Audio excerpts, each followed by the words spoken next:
मैं चंद्रजीत यादव, अधिवक्ता, उच्च न्यायालय इलाहाबाद। इसका मामला आपके पास आया है? प्रदीप बिंद का मैं मुकदमा देख रहा हूं, जिसका मैंने 2 रीट पिटीशन, एक CBCID जांच के लिए, CBI जांच के लिए हमने रीट पिटीशन दाखिल कर रखा है, न्यायालय में विचाराधीन। FIR में ये लिखा गया है, FIR में सौम्या ने यही शिकायत किया है कि जो रवि था वो गाड़ी चला रहा था और प्रदीप बिंद ने गोली मारी है।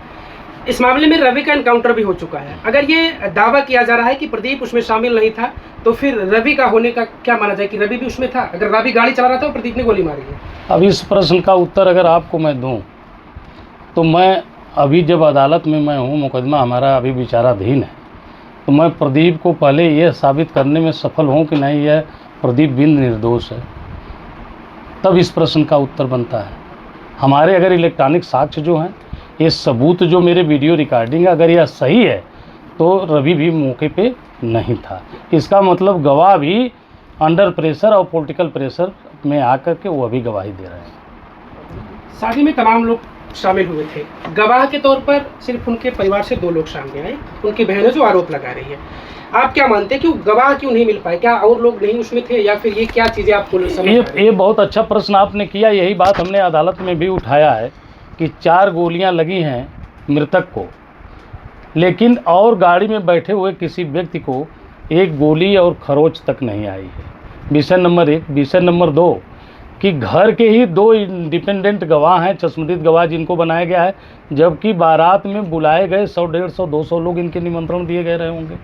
कोई गवाह गवाही करने को तैयार नहीं है, इसलिए कि सही बात दूसरी है, गोली किसी और ने मारा है। और आज़ाद बिंद का आपको पता होगा कि आज़ाद बिंद भी लोगों से इनके लफड़े नई उम्र का तमाम था। कौन मारा, कैसे मारा, अगर बारातियों की गवाही की जाती तो हो सकता है कि और साक्ष्य सबूत आता कि कौन लोग मारने वाले थे। क्योंकि पहले ही FIR लिखा करके इन्होंने 3 लोगों को नामित कर रखा है, और गवाही होगी तो नाम और आ जाएंगे दूसरे। उसको छुपाने के लिए केवल घर के गवाहों को ही पेश किया जा रहा है। तो क्या बिना जांच पड़ताल के ही 1 लाख रुपए का इनामिया घोषित कर दिया जाता है? अंडर प्रेशर, पॉलिटिकल प्रेशर में यह इनाम घोषित किया गया है, न कि जो है जांच के बाद। अगर जांच, पुलिस अगर जांच की होती तो पुलिस को मौका चाहिए जांच करने के लिए। अभी एक पर्चा भी नहीं कट पाया पुलिस द्वारा, इसके बाद इनकाउंटर हो गया। ये जांच मानी नहीं गई। अगर साक्ष्य और सबूत कैलकुलेट किए गए होते, इसके बाद यह इनाम घोषित किया गया था, तो ये माना जाता कि हाँ, यह इनाम जो है जायज़ है। जैसे प्रदीप बिंद के तमाम वो साक्ष्य सबूत आपके समक्ष प्रस्तुत किए होंगे कि जैसे आप उनके अधिवक्ता हैं, तो इन तमाम साक्ष्यों और सबूतों के आधार पर आप कितने संतुष्ट हैं कि प्रदीप बिंद निर्दोष है? अगर संवैधानिक दृष्टिकोण से और इलेक्ट्रॉनिक एविडेंस के आधार पर देखा जाएगा तो प्रदीप बिंद बिल्कुल निर्दोष हैं। प्रदीप बिंद मौके वारदात पे था ही नहीं। दोषी निर्दोष की तो बात ही गलत है कि जब व्यक्ति मौके पे था ही नहीं, इम्प्रेशन, पॉलिटिकल प्रेशर पे आ करके अगर जजमेंट और फैसले हुआ करेंगे तो अदालतों का क्या हाल होगा। हमको न्याय अदालत से लेना है, अदालत के समक्ष हम हैं। अदालत में हमने प्रदीप बिंद की तरफ से सारे साक्ष्य और सबूत रखे हैं। हमने अदालत से यही गुहार लगाया है कि अदालत इस बात का निर्णय करे कि हमारे की तो इलेक्ट्रॉनिक साक्ष्य गलत हैं, कि तो 2 परिवार के लोग जो गवाही दे रहे हैं वो गलत हैं। अगर ऐसा होता है तो जितने लोगों को मुलजिम बनाया गया है इन FIRों में, सबकी कलई खुल जाएगी। और पुलिस ने भी जांच का रुख जो नहीं मोड़ पा रही है, सही जगह पे नहीं पहुंच पा रही है, वो वहाँ पहुँच जाएगी। तब जैसे अगर प्रदीप बिंद निर्दोष साबित होता है और बयान में सामने ये क्लू निकल के आता है कि रवि यादव गाड़ी चला रहा था, तो फिर रवि यादव के लिए क्या होगा? इस सवाल का प्रश्न तो वकील दे नहीं सकता। अगर उनका मुकदमा आएगा तो उनके मुकदमे के लिए लड़ूंगा। और पुलिस के पास कोई तो ऐसे सबूत रहे होंगे जिसपे SSP साहब का बयान आता है, मुख्य आरोपी बताते हुए कहते हैं कि प्रदीप बिंद इस साजिश से नाराज था। ये कौन कहता है कि प्रशासनिक अधिकारी दबाव में नहीं आते हैं? उन्होंने भी अगर लोक सेवा आयोग की परीक्षा दे करके आए तो उनके ऊपर भी तो राजनीतिक पॉलिटिकल दबाव है। उनके कह देने से तो नहीं मान लिया जाएगा कि नहीं रवि जो है मुख्य अभियुक्त है।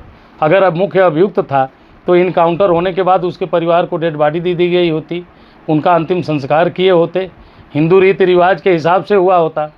वो तो सब अलग विषय है। इस पूरे मामले में क्या जो प्रशासन जो पूरा जो घटना घटी है डाइवर्ट कर रही है क्या, इसमें लोगों को जो आरोपी हैं उनको ना पकड़ करके दूसरे लोगों पर आरोप लगाया जा रहा है? प्रशासन नहीं डाइवर्ट कर रहा है, एसपी, आईजी, डीआईजी, विवेचक डाइवर्ट ही नहीं कर रहे हैं। घटना का जो वादी है, कंप्लेनेंट है, वही अपनी बात सही नहीं कह पा रहा है। जो घटना का वादी है सौम्या बिंद, उनके पिता द्वारा ही सही बात नहीं कही गई है। अगर वो बहन है, हम लोग चाहते हैं कि उसके भाई की अगर हत्या हुई तो उसको न्याय मिलना चाहिए, लेकिन अगर अपनी बात अदालत में या एफआईआर में जब आपने सही बात कहा ही नहीं, आपने उसको मुलजिम बनाया है, मुख्य अभियुक्त आपने उसको बना दिया जो घटना से 40 किलोमीटर दूर था।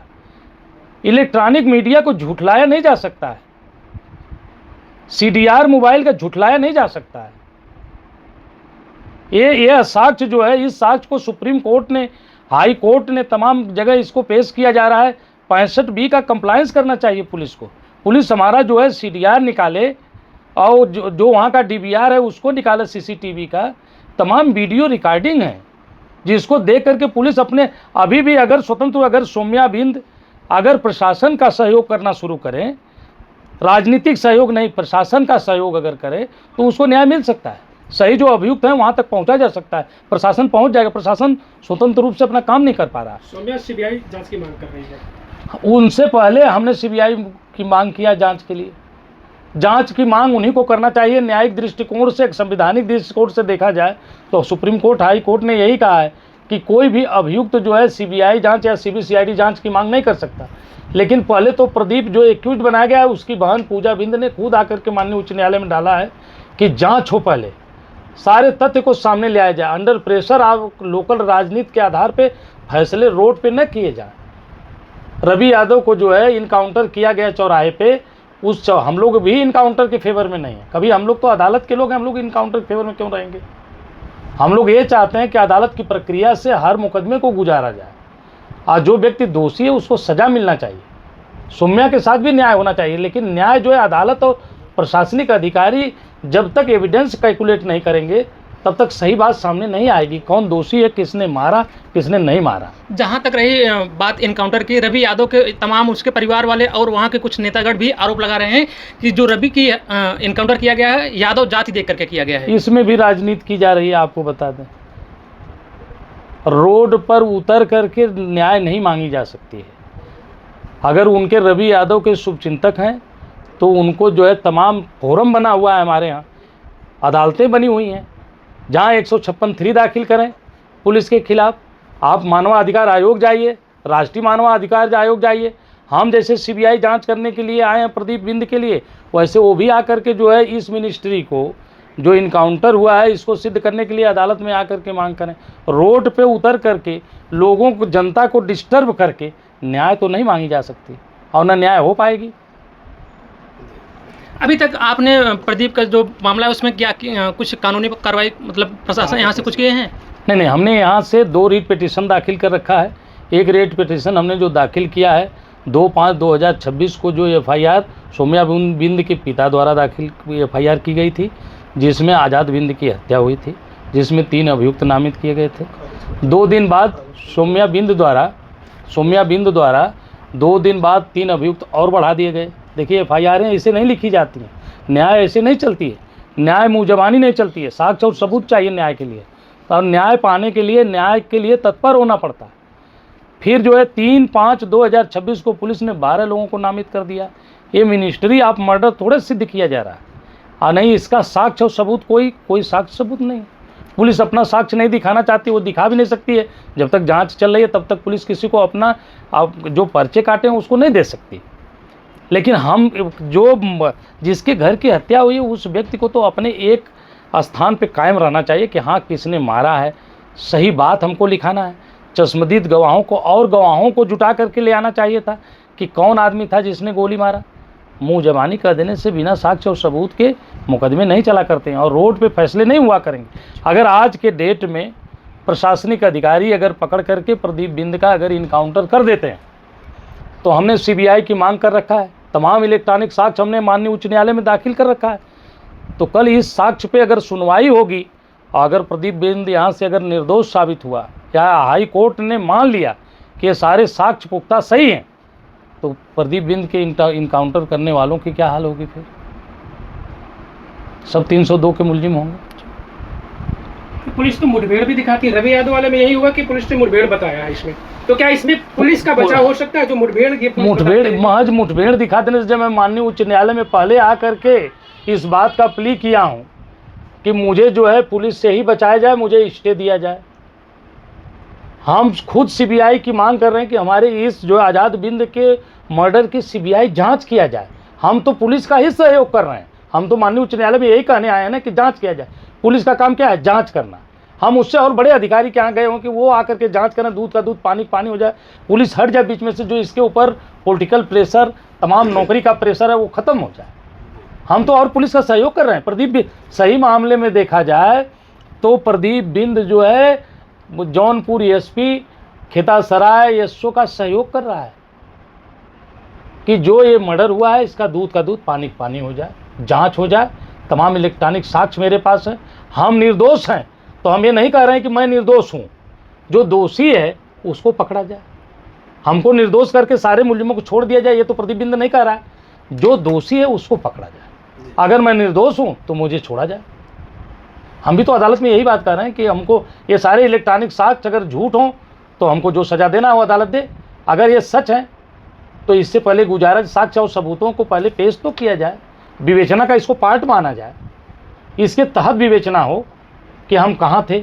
100-150 लोग हमारे जिस बारात में मैं साथ था, 100-150 लोग गवाही करने को तैयार हैं। लेकिन ये ऐसा मर्डर है सौम्या बिंद के भाई का जिसमें घर के 2 गवाह, एक सौम्या ये बहन, एक मृतक भाई। बारात में 200-250 लोग बुलाए गए थे। लोगों की गवाही होनी चाहिए, साक्ष्य सबूत होना चाहिए, इनको सजा पड़नी चाहिए जो लोग दोषी हैं इसमें। घटना के हुए 1 महीने के दिन ऊपर हो गए हैं, तो क्या पुलिस अभी तह तक नहीं पहुंच पाई है? पुलिस को तह तक पहुंचने कहाँ दिया जा रहा है? सब फैसले रोड पे हो रहे हैं। तमाम कोहराम मचा हुआ है जौनपुर के। आप भी देख रहे होंगे, जौनपुर से ही आप लोग आए हैं, आप देख रहे हो क्या स्थिति है वहाँ। आए दिन धरना प्रदर्शन रोड पे हो रहा है। उस पर तो ये रोड पे यहाँ कोई भाई जहाँ फैसले जो है संविधान के तहत नहीं होते हैं, केवल लाठी डंडे पे हो रहे हैं। सौम्या बिंद का हमने ये भी बयान सुना कि पुलिस मार करके हमको जो है फांसी पे चढ़ा दे। ऐसा कभी हुआ है क्या? क्या संविधान इस तरीके का कोई इजाज़त देता है क्या? ऐसा तो नहीं हो सकता।